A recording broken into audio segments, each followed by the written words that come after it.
이제 시작하기 전에 앞서 제가 아무래도 외국인이라 보니까 한국어로 이제 디테일하게 표현이 잘 안 되는 부분이 있으니 이제 양해 좀 부탁드리겠습니다. 전혀 그렇게 생각하지 않아요. 그냥 편하게 하시면 될 것 같아요. 예. 네, 감사합니다. 제가 이제 중국에서 태어났는데요. 태어난 시기는 이제 80년대, 흔히 말하는 한 가정 한 자녀 시기였기 때문에 이제 저희 집에서는 자녀가 저 혼자뿐이었어요. 네, 그리고 저희 아빠, 엄마는 모두 고학력자이시라서 저한테는 어렸을 때부터 되게 큰 기대를 가지고 계셨어요. 아마도 제가 천재일 거라고 생각하셨을 것 같아요. 그래서 저는 6살에 이제 초등학교에 입학하게 됐습니다. 네. 같은 학년 또래에 비해 저는 2살 차이가 나서 그때는 왕따도 많이 당하고 이제 집안에서도 가정 폭력이 너무 심해서 사실 제가 청소년기까지는 많이 힘들어했어요. 그래서 그때부터 너무 강해지고 싶다는 생각이 많이 들어서 중국에서 고3 수능시험이 끝나고 바로 군대에 입대하기로 제가 결정했었어요. 근데 그마저도 군 생활은 제가 한 1년을 하다가 그만두게 되었는데요. 그 이유는 이제 뒤에 가서 자세히 설명드리도록 하겠습니다. 그게. 네, 일단 이제 중국에서 군대에 입대하는 게 한국이랑은 조금 다르는데요. 한국에서는 남자만 입대가 이제 의무사항이지만 중국에서는 남자마저도 의무는 아니기 때문에 저희는 대학교처럼 이제 4년만 다니면 직업 군인이 될 수 있었어요. 근데 거기에서 교육비라고 해야 되나요? 교육비라는 게 있는데 그 교육비는 정말 한국 일반 대학 수준만큼 많이 비쌌는데도 그런데도 불구하고 너무 다니고 싶어서 그때 당시에 나름 유명한 군부대로 제가 입대를 하게 되었습니다. 예. 이제 여러분도 아시다시피 중국은 인구가 정말 많은 만큼 군부대도 많은데요. 네. 그만큼 군인이 되려고 하는 사람도 상당했어요. 그래서 보통 부대는 이제 도심이 아닌 흔히 말하는 위성도시 그 정도의 작은 마을에 위치해 있었고요. 제가 간 부대도 그런 곳에 있었는데 기본적으로 군부대 자체가 굉장히 컸습니다. 남군과 여군이 따로 생활할 정도로 컸어요. 근데 그때 당시에 저를 포함한 너무 많은 인원이 입대를 하게 됐는데 그렇게 큰 부대도 수용하기 쉽지 않을 만큼의 인원이어서 저희가 입대를 한 시기에 맞춰 미리 확장 공사를 진행했어요. 부대에서. 근데 여기서 문제가 발생했는데요. 확장 공사는 괜찮은데 아무래도 외곽이다 보니까 주변에 묘지도 많았고 이게 일반 군부대지만 군대 안에 이제 건물이 굉장히 많았어요. 공부하는 건물도 따로 관리동, 사무동, 훈련하는 운동장까지 다 따로따로 되어 있어서 그때는 기숙사 때문에 저희 기숙사 너무 부족했거든요. 2동 정도 더 필요해서 확장 공사를 했는데 확장 공사를 하게 되면 이제 그 주변 묘지들 있잖아요. 그게 무조건 건드려야 했어요. 그런데 그때 당시에 저희 군부대 주변에 있는 묘지는 그 전쟁 시대 때 왜 대학살의 희생자분들 있잖아요. 그분들의 묘지였기 때문에 묘지가 한국에서의 일반 묘지와 달리 이게 볼록볼록 튀어나오는 구조가 아니라 일반적으로 땅을 이제 넓게 파서 한꺼번에 매장하는 방식이어서서 눈에 잘 띄지도 않은 분더러 공사할 때 이제 고인에 대한 예의가 중요하게 여기지지 않았어요. 그래서 그런지 아무런 절차 없이 그냥 뼈를 발굴하잖아요. 그럼 바로 버리는 그런 형식이었어요. 그래서 지금 생각해보면 그때 당시에 위령 제사라도 했어야 했는데 근데 그 시기에는 솔직히 저희 주변 인물들이 다 군인이기도 했고 왜 군인들이라면 기가 좀 세잖아요. 그렇죠. 그래서 무섭지도 않았어요. 그리고 이름 있는 묘지도 아니었어서 그 내용을 잘 몰랐기 때문에 다들 그렇게 큰 신경을 쓰지 않았던 것 같아요. 그래서 기숙사 건물이 남군 기숙사 한 동, 여군 기숙사 한 동, 이렇게 2동으로 되어 있는 이제 작은 4층짜리 건물이었는데 이게 완공되자마자 다들 아무런 생각 없이 입주하기 시작했어요. 예. 그때부터 이야기가 시작됩니다.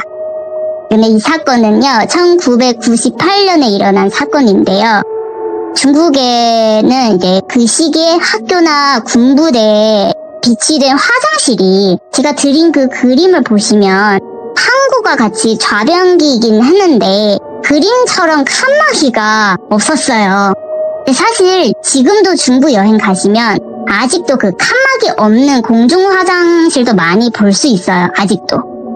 네, 그리고 다른 건물이랑은 다르게 기숙사 같은 경우에는요, 화장실 청소는 저희가 주번이 따로 있었고, 그 주번은 한 방에 10명이거든요. 근데 한 방에 2명씩 나와서 매일 저녁 7시부터 8시까지 간단한 물 청소를 하는 일을 도맡았어요.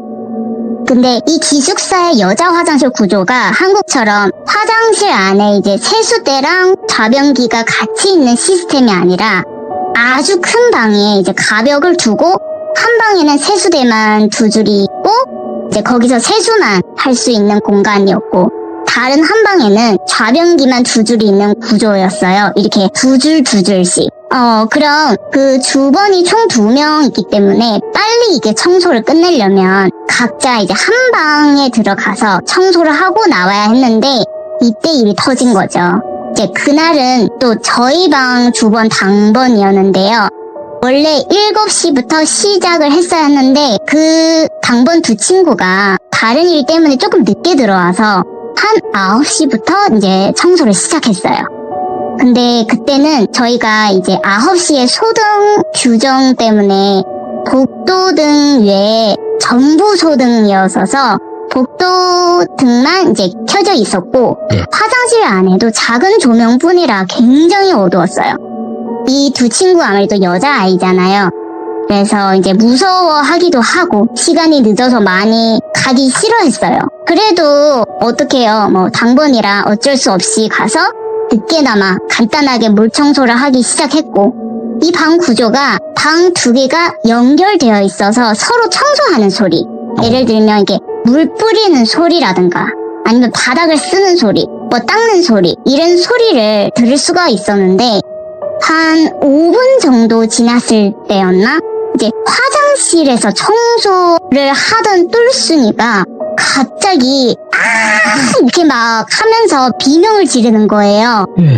이제 그러면서 다른 친구한테 야 빨리 와봐 라고 하고 그 친구가 그 소리를 듣고 당황해가지고 청소하다 말고 이제 손에 쥐고 있던 빗자루 그대로 들고 바로 옆방으로 달려왔는데 보니까 똘순이가 아주 창백한 얼굴로 벌벌 떨면서 한 손으로 그 좌변기를 가리키면서 11개야 11개 이랬다고 하더라고요. 그래서 저희도 그때는 사실 방에서 비명 소리가 들리니까 놀라서 막 나가려고 했는데 아무래도 이제 명령으로 움직이는 군부대이다 보니까 막무가내로 나갈 수가 없었어요. 다시 얘기로 돌아와서 이제 아까 그 친구가 달려 들어왔을 때 똘순이가 11개라고 이제 중얼거렸잖아요.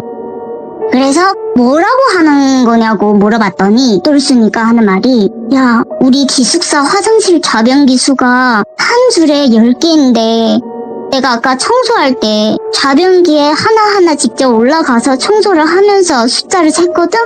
근데 마지막 10번째 좌변기 청소를 하는데 옆에 보니까 하나가 더 있는 거야 라고 했다더라고요. 예? 근데 그 말을 듣는 친구가 어이가 없어서 그 자리에서 숫자를 세봤어요. 근데 10개가 맞았고 그래서 그 친구가 똘순이한테 야 너가 피곤해서 그런 거야 잘못 본 거겠지 라고 말하니까 똘순이가 갑자기 마치 무언가가 씌인 듯이 심이 노한 것 마냥 화가 나서 11개 맞다니까 이런 식으로 말을 하면서 이제 둘이 언쟁이 붙기 시작했어요. 그러다가 결코 그 친구가 야 그럼 내가 직접 올라가서 세보겠다고 해서 직접 올라가서 세보기로 했는데 혼자 센 게 아니라 옆에서 이 똘순이가 팔짱을 끼고 그 친구를 보면서 같이 세기 시작했어요. 그래서 둘이 소리 내면서 1개, 2개, 3개, 4개 하다가 마지막에 11개. 이렇게 둘이 동시에 11개. 이 소리 나오자마자 막 비명을 다시 지르기 시작한 거예요. 그 소리에 놀라가지고 이제 교관이 3명이 1층 사무실에서부터 4층 화장실까지 막 뛰어 올라온 거예요. 이 비명 소리를 듣고 올라오셨는데 당연히 왜 소리를 질렀는지 똘순이랑 그 친구한테 물어봤고 걔네가 이제 교관들한테 상황 설명을 했겠죠. 그리고 이제 설명을 다 하고 교관이 그 두 친구의 설명을 듣고 처음에는 너무 어이가 없더라고요. 군인인데 어떻게 이러냐. 그래도 그 두 친구가 끝까지 계속 우겨서 이제 상황 파악이랑 사실 판단 때문에 저희 그 4층에 방 총 20개 있는데 교관님이 이제 401호부터 410호까지 각 방장 나와! 라고 이제 하더라고요. 그때 마침 제가 운이 안 좋게도 407호의 방장이었어요. 그래서 무섭지만 명령이기 때문에 나갈 수밖에 없더라고요.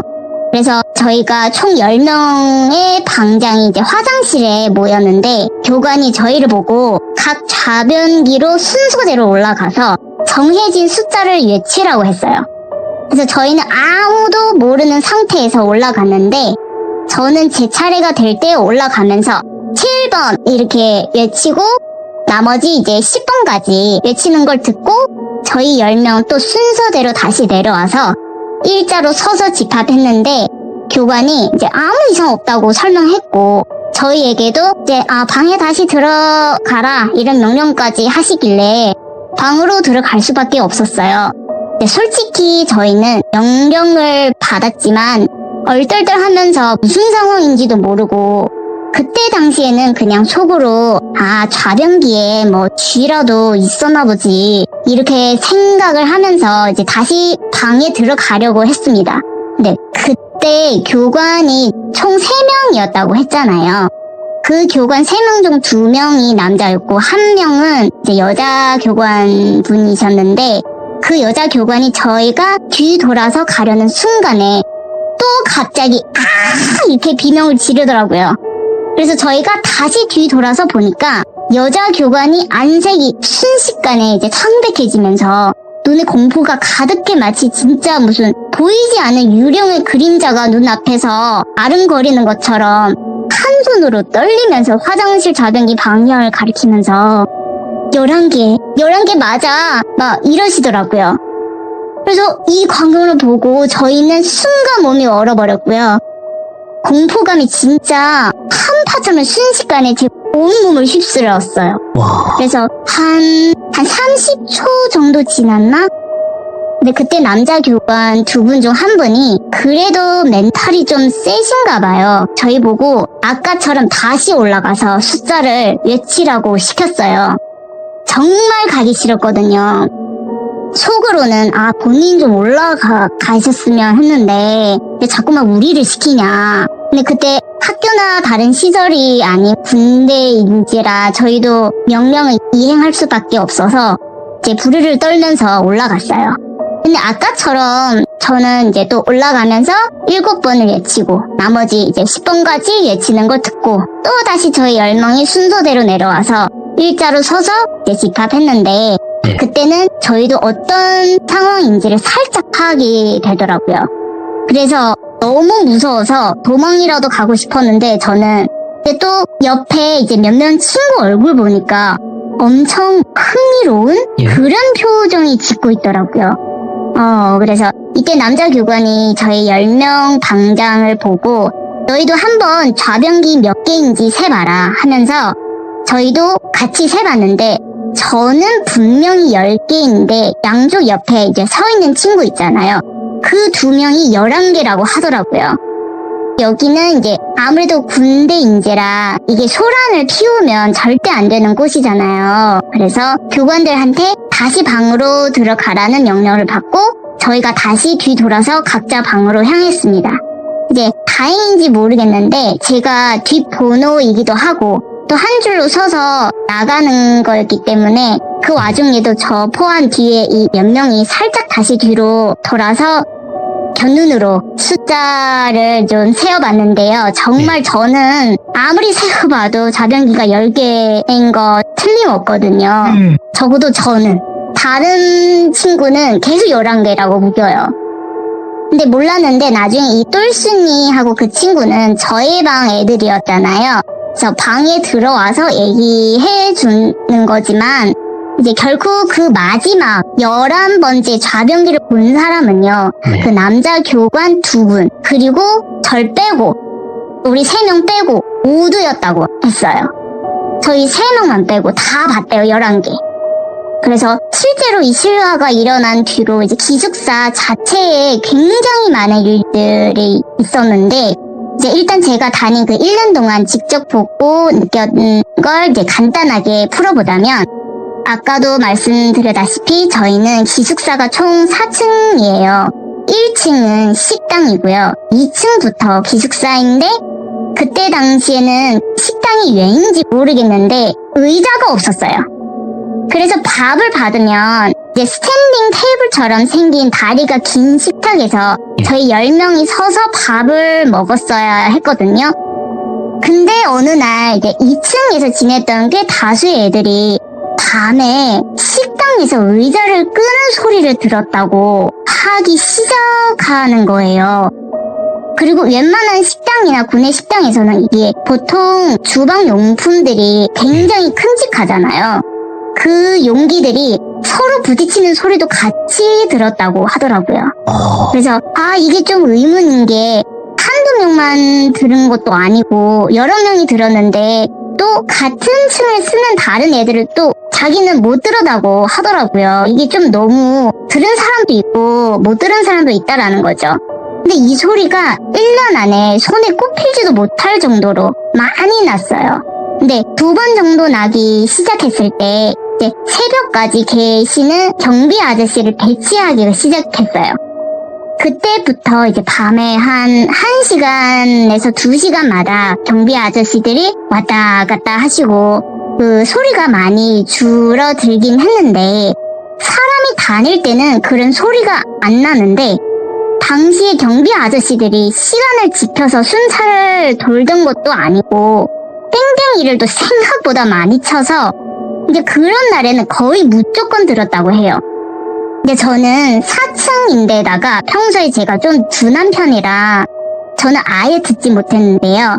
그런 소리로 힘들었던 애들이 상당했던 걸로 제가 기억합니다. 근데 그 중에서도 제 옆방, 저는 407호방이니까 408호방 한 친구가 저희 층에서 가장 큰 피해를 봤는데요. 이 애가 키도 작고 왜소하고 상당히 귀여운 애거든요. 평소에는 잘 웃고 얘기도 잘하는 씩씩한 친구였어요. 근데 어느 날 아침에 기상하는데 보통 군부대에는 시끄럽게 방송에서 막 나팔 소리 나면서 깨우잖아요, 저희를. 그럼 다들 이제 준비하느라 바쁘고 소란도 스럽고 정신이 없는 상태에다가 저희가 또 그때 당시는 1년차 훈련병이라서 아침에 일어나면 무조건 이불 있잖아. 이불 짐을 싸서 메고 뛰어나가야 했었어요. 근데 그 친구는 처음부터 아예 멍한 상태로 좀비처럼 침대에서 일어나면서 고개를 숙이고 가만히 있더래요. 그래서 다른 애들 뭐 이상해서 야 빨리 나가야지 너 뭐하냐 라고 물었는데 그 물어본 친구를 빤히 보더니 기괴하게 웃으면서 에? 뭐 하더라고요. 이렇게 웃으면서. 근데 진짜 뭐지 싶어서 그 친구를 제외한 나머지 9명이 교관한테 가서 제 상태 좀 이상하다라고 일렀더니 결코 교관이 이제 또 408호로 가고 그 친구랑 이제 얘기를 해봤는데 뭘 물어봐도 대답도 안 하고 빤히 쳐다보면 씩 웃는 거예요. 그리고 입가에서 침까지 질질 흘려내렸어요. 그래서 도저히 이제 제정신이 아닌 것 같아서 그냥 기숙사에 남겨두고 왔다고 했어요. 근데 나중에 그 소식을 듣고 저도 그 친구랑 평상시 좀 친해서 걱정도 돼서 다른 친구랑 이제 쉬는 시간에 잠깐 방에 가서 그 친구 상태를 살펴봤는데 진짜 혼이 빠져나간 듯이 눈에 초점도 없고요. 시체 마냥 가만히 앉아서 저희가 야 너 이름 뭐야? 나 누군지 몰라? 이렇게 물어보면 헤헤헤헤 이렇게 웃는데요. 입꼬리만 올라가고 눈은 안 웃는 느낌? 아직도 그 친구 그 표정이 정말 잊혀지지가 않더라고요. 근데 그렇게 하루가 지나고 그 다음날 저희가 또 가서 보니까 그제서야 그 친구가 이제 정신이 좀 돌아온 것 같더라고요. 그래서 야, 너 어젠 무슨 일이었냐 물어봤는데 아예 기억도 못하고 자기가 왜 그러는지도 모르겠다고 하네요. 그냥 기억에서 그 하루를 완전히 없어진 그런 느낌? 아, 빙의 네. 된것 같다, 느낌이. 네, 맞아요. 그 하루. 그래서 그런 일이 있고 아까도 말씀드리듯이 이제 소리 자체는 많이 없어진 건 사실인데 네. 경비 아저씨가 도는 새벽이 1시에서 2시 사이를 넘어선 사람이 아예 없는 새벽 3시에서 4시 사이 또 하나의 기괴한 일이 있는데 예. 그게 왠지 모르겠는데 1년 내내 사람 인기척만 없으면 예. 무조건 그 다음날 아침에 보면요 식당 창문이 그 창문 꽤 많았거든요. 네. 식당이 워낙 커서 창문이 모두 열려 있더라고요. 한두 번 그랬으면 아 누군가의 장난이 있겠거니 했는데 그게 거의 1년 내내 계속 되었고요. 와. 심지어 뭐 겨울이든 여름이든 내내 그렇게 되어 있었어요. 예. 심지어 제가 똑똑히 기억했는데 중간에 우리가 이제 창문을 한번 못으로 박은 적도 있어요. 예. 그런데도 불구하고 다음날 또 열려 있는 거예요. 거기서 이제 포인트는 이게 학교면 그러려니 하는데 정말 명령과 신뢰로 이루어지는 군대에서 이런 일이 일어나면 이게 만약에 진짜 누가 장난인 거라면 네. 들켰을 때 징계감이잖아요.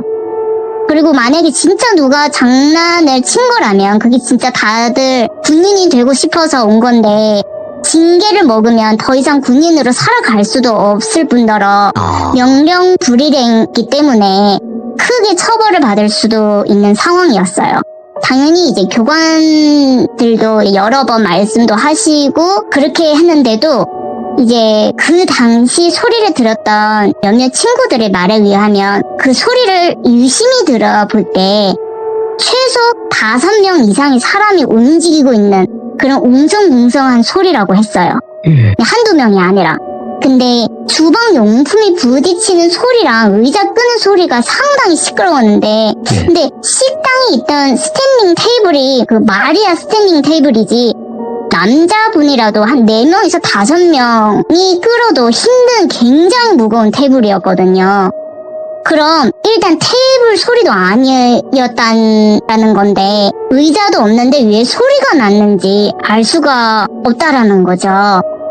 추가로 이제 과학적으로 연구하시는 분들 있잖아요. 그분들이나 이제 풍수지리사, 심지어 목사님, 스님 다 오셔서 확인하고 또 제사부터 기도까지 별의별 방법 다 써봤는데도 아무 소용이 없었어요. 예. 이제 풍수지리사 말로는 혹시 이 땅 밑에 큰 자석이나 아니면 이상 물질이 있을 수도 있겠다고 말하긴 했는데 여기서 의문은 진짜 자석이나 과학적인 현상이라면 왜 사람이 없을 때만 이런 소리가 나는 건지 이상하기도 하잖아요. 그리고 스님은 또 이제 처음 공사할 때 지방령처럼 그 터의 주인들의 무덤을 건드리고 또 이제 제대로 된 예를 갖추지 않았기 때문일 거라고 또 하시기도 했어요. 그리고 여기서 약간 문화가 다른 게 한국은 보통 영혼이나 미신, 귀신들이 이제 엮인 문제는 무당들이 많이 부르잖아요. 맞아요. 근데 중국은 보통 풍수지리사, 그러니까 무당 역을 대신하고 해치우거나 이제 달래는 역할은 스님이 하기 때문에 무당은 그때 당시에는 부르지 않았다고 들었어요. 중국은 무당이 네. 있을 수가 없는 거죠. 있을 수 있죠. 많죠. 그래요? 뭐 네. 있으면 안 된다, 걸리면 뭐 이렇게 된다, 뭐 이런 얘기가 있는데 그건 아닌가요? 네. 지금은 조금 조심하죠. 근데 그때 당시에는 자유로웠어요. 아, 네. 오히려 무당들이 더 셌어요. 비싸기도 했지만. 네. 그래서 이제 무당들이 그때 부르지는 않았고 네. 네, 그래서 결론적으로는 그 해에 이제 군대 생활을 그만두는 동기들만 제가 기억으로는 한 10명이 넘었다고 기억하고 있어요. 예. 저도 사실 그 이유가 다는 아니지만 같은 해에 저도 그만뒀습니다. 다른 이유도 물론 있어요. 예. 그래서 제가 1998년 9월에 입대를 해서 99년 9월에 포기를 했는데요. 이제 나왔는데 99년 말쯤에 그 지역을 떠나기 위해서 제가 정리를 하고 공항으로 가던 도중에 제가 살짝 차를 돌려서 조금 들렸었거든요. 거기 살짝 궁금해서. 네. 그래서 가까이까지는 가지는 않았고 살짝 멀리서 건물을 봤는데 이미 폐가가 되어 있더라고요. 폐가가 되어 있었어요. 그래서 결코 이제 지어진 지 1년쯤 좀 지나서 이제 부대가 옮겨졌더라고요. 들어보니 저희 여자 기숙사뿐만 아니라 사실 그동안 남자 기숙사에서도 상당히 많은 기괴한 일들이 일어났는데요. 네. 네, 그 얘기는 우리 귀족님들께서 만약에 궁금하신다면 더 풀어보도록 하겠습니다. 이야. 네. 제 얘기는 여기까지고요. 들어주셔서 감사합니다. 이거는 박수 드리고 싶은데 일단은 뭐 조용히 해야 되니까. 네. 근데 진짜로 코코님이 저한테 이거 사연 네. 하시기 전에 너무 긴장되고 좀 걱정이 돼서 이거 네, 다른 분께 맞아요. 대신 네. 사연을 좀 전달을 해달라고 부탁을 해야 될 것 같다라고 하셨는데 정말 직접 하시기 잘했네요. 감사합니다. 제 판단이 옳았습니다. 예. 와, 네. 직접 겪은 거는 직접 하시는 게 네. 최고고, 그리고 워낙 말씀을 네. 잘 하시다 보니까 전혀 듣는데 네. 문제가 없었습니다. 감사합니다. 네. 네. 진짜로 놀라운 네. 게 뭐냐면요. 네.